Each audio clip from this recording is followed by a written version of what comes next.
दूसरे दिन महान मेघों की गर्जना के समान घरघराहट पैदा करने वाले मणियों से अलंकृत 4 घोड़ों से युक्त स्वर्ण रथ पर आरूढ़ हो अपने सभा भवन की ओर चला। भांति भांति के अस्त्र शस्त्रों से सुसज्जित राक्षस सैनिक उसके आगे पीछे उसकी जय जयकार करते हुए चले।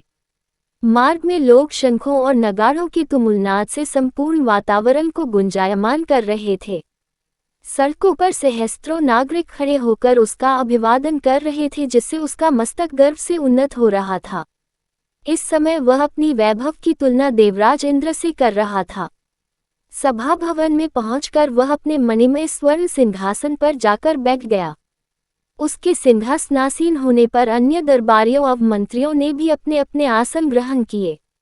शत्रु विजयी रावण ने उस संपूर्ण सभा की ओर दृष्टिपात करके कहा, सभासदों, मैं दंडकारण्य से राम की प्रिय रानी जनका दुलारी सीता को हर लाया हूँ, किंतु वह मेरी शैया पर आरूढ़ होना नहीं चाहती है। मेरी दृष्टि में तीनों लोकों के भीतर सीता के समान सुंदरी अन्य कोई स्त्री नहीं है।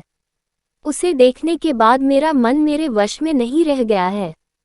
काम ने मुझे अधीन कर लिया है। कामातुर रावण का ये प्रलाप सुनकर कुंभकर्ण ने क्रोधित होकर कहा, महाराज, तुमने जो ये छलपूर्वक छिपकर परस्त्री हरण का कार्य किया है, ये तुम्हारे लिए बहुत अनुचित है। इस पाप कर्म को करने से पहले आपको हमसे परामर्श कर लेना चाहिए था। यद्यपि तुमने अनुचित कर्म किया है, तथापि तुम्हारे शत्रुओं का संहार करूंगा। कुंभकर्ण के वचन सुनकर रावण को क्रोधित होते देख महापार्श्व ने हाथ जोड़कर कहा, शत्रुसूदन महाराज, आप तो स्वयं ही ईश्वर हैं। आप विदेह कुमारी सीता के साथ उसकी इच्छा की परवाह न कर रमन कीजिए। आपके जो भी शत्रु आएंगे, उन्हें हम लोग अपने शस्त्रों के प्रताप से जीत लेंगे। महापार्श्व के ऐसा कहने पर लंकाधिपति रावण ने उसकी प्रशंसा करते हुए कहा, महापार्श्व, पूर्व काल में मैंने एक बार आकाश में अग्निपुंज के समान प्रकाशित होती हुई पुंजिका स्थला नाम की अप्सरा से बलात् संभोग किया था। मेरे इस कृत्य से अप्रसन्न होकर मुझे शाप दे दिया था कि आज के बाद यदि किसी दूसरी नारी के साथ बलपूर्वक समागम करेगा तो तेरे मस्तक के 100 टुकड़े हो जाएंगे। उस शाप से भयभीत होने के कारण मैं विदेह कुमारी से बलात् समागम नहीं कर सकता। फिर अपने शूरवीर सेनानायकों एवं मंत्रियों को संबोधित करते हुए वह बोला, हे बुद्धिमान और वीर सभासदों, आज हम लोगों को अपने भावी कार्यक्रम पर विचार करना है। राम सुग्रीव की वानर सेना लेकर समुद्र के उस पार आ पहुंचा है। हमें उसके साथ किस नीति का अनुसरण करना है, इसके विषय में तुम लोग सोच विचार कर अपनी सम्मति दो, क्योंकि तुम सभी बुद्धिमान, नीति निपुण और अनुभवी हो।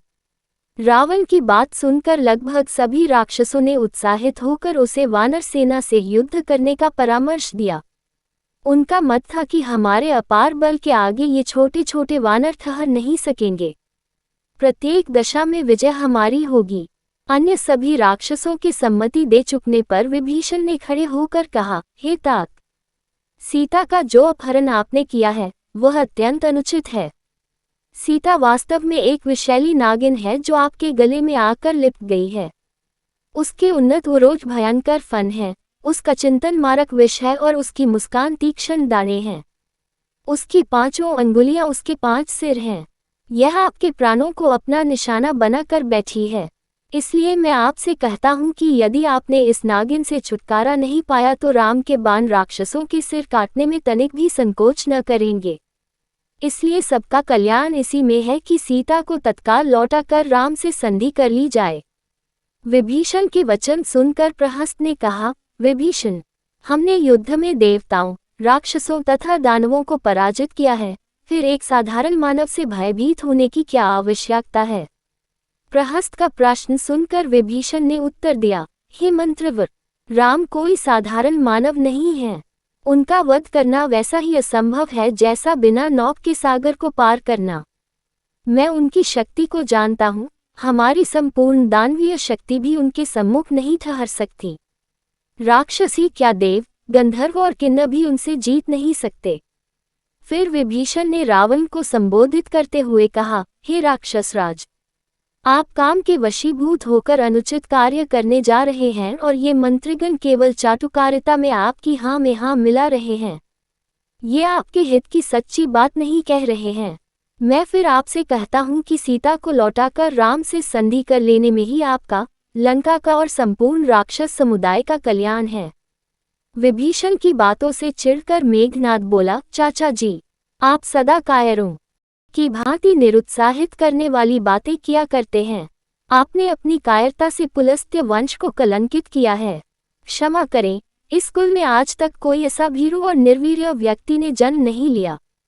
मेघनाद के मुख से ये अपमानजनक शब्द सुनकर भी विभीषण ने अपने ऊपर संयम रखते हुए कहा, मेघनाद, तुम अभी बालक हो, तुम में दूरदर्शिता का अभाव है, इसीलिए तुम ऐसी बात कर रहे हो।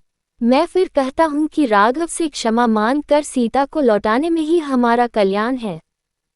विभीषण को बार बार सीता को लौटाने की बात करते देख रावण ने क्रुद्ध होकर कहा, बुद्धिमान लोगों ने ठीक ही कहा है कि चाहे शत्रु के साथ निवास करें, सर्प के साथ रहें, परंतु शत्रु का हित चाहने वाले मित्र के साथ कदापि न रहें। ऐसे लोग मित्र के वेश में घोर शत्रु होते हैं। विभीषण, तुम हमारे सबसे बड़े शत्रु हो जो राम की सराहना करके हमारा मनोबल गिराने का प्रयत्न करते हो। मैं जानता हूँ कि तुम मुख से मेरे हित की बात करते हो, परंतु हृदय से मेरे ऐश्वर्य, वैभव तथा लोकप्रियता से ईर्ष्या करते हो। यदि तुम मेरे भाई न होते तो सबसे पहले मैं तुम्हारा वध करता। यदि वध न करता तो भी कम से कम तुम्हारी जीभ अवश्य खींचवा लेता। मेरे सामने से दूर हो जा देशद्रोही, और फिर अपना मुख मुझे कभी मत दिखाना। रावण से अपमानित होकर विभीषण उठ खड़ा हुआ और बोला, मैं समझ गया हूँ, तुम्हारे सिर पर काल मदरा रहा है, इसलिए तुम मित्र और शत्रु में भेद नहीं कर सकते। मैं जाता हूँ, फिर तुम्हें मुख नहीं दिखाऊंगा। इतना कहकर विभीषण वहां से चल दिया।